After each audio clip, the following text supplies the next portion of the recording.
Shalom dan salam damai kepada saudara dan saudari yang terkasih dalam Kristus. Bertemu kembali bersama saya, Katekis Evelyn Tina, dalam Renungan Santapan Firman Tuhan bersamaan dengan hari Kamis 22 Jun 2023. Renungan hari ini diambil dari Injil Matius 6 ayat 7 hingga 15. Dimuliakanlah Tuhan.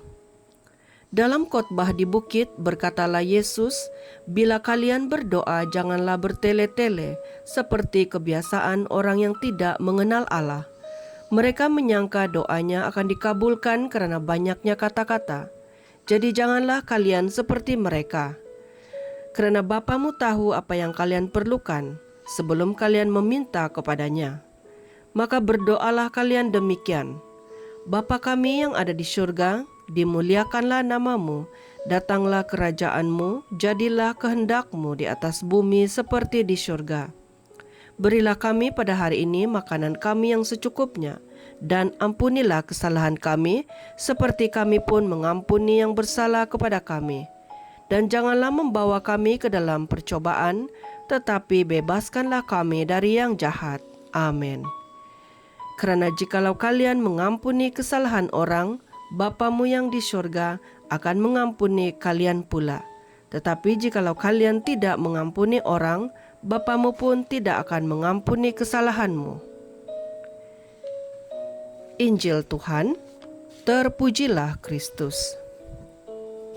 Saudara dan saudari yang terkasih, hari ini kita mendengarkan suatu doa yang memang sudah sering dan setiap hari kita ungkapkan di dalam doa harian kita.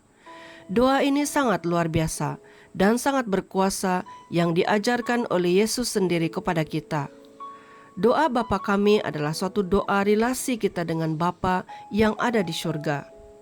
Ini mengingatkan kita bahwa surga adalah tempat yang layak bagi kita untuk berjumpa dengan Allah Bapa. Maka dengan itu, surga harus diciptakan dalam hidup kita karena ia adalah tempat yang terindah untuk kita bertemu dengan Allah Bapa. Doa kita dimulakan dengan dimuliakanlah namamu, karena semua aktiviti yang kita lakukan adalah demi kemuliaan Allah, bukan untuk kemuliaan diri kita sendiri.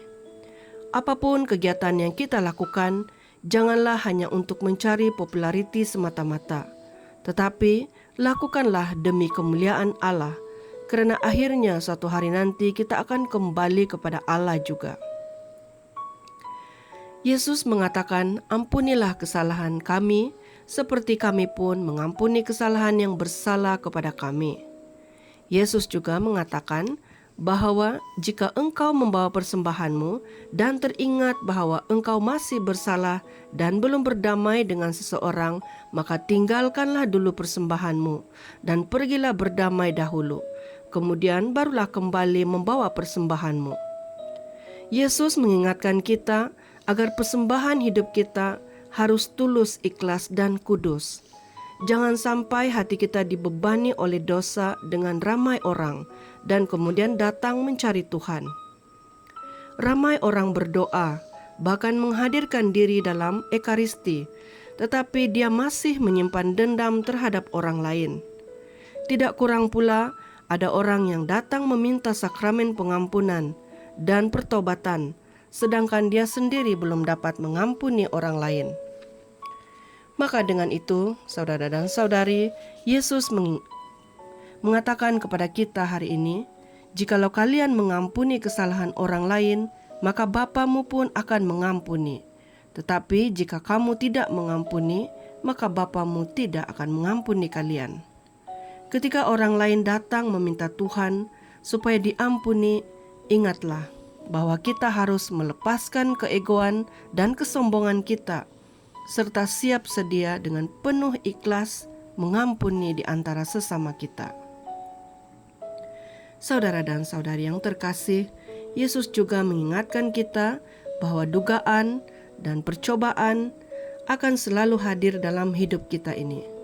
Godaan iblis akan selalu datang untuk menghancurkan relasi kita dengan Allah, bahkan relasi kita dengan sesama kita. Iblis selalu mau menghancurkan kita dengan selalu punya ribuan cara untuk melenyapkan kita. Maka dengan itu, Yesus mengajarkan kita agar selalu dikuatkan dan dibebaskan dari kekuasaan kejahatan itu. Yesus juga mengingatkan kita hanya pada Allah kita sandarkan dan mengandalkan hidup ini, agar kekuasaan iblis akan dapat dijauhi. Semakin kita dekat dengan Allah, maka iblis akan menjauhkan diri dengan kita. Sebaliknya, sekiranya kita menjauhkan diri daripada Allah, maka iblis akan semakin mendekati kita. Maka dengan itu, pilihan ada di tangan kita masing-masing.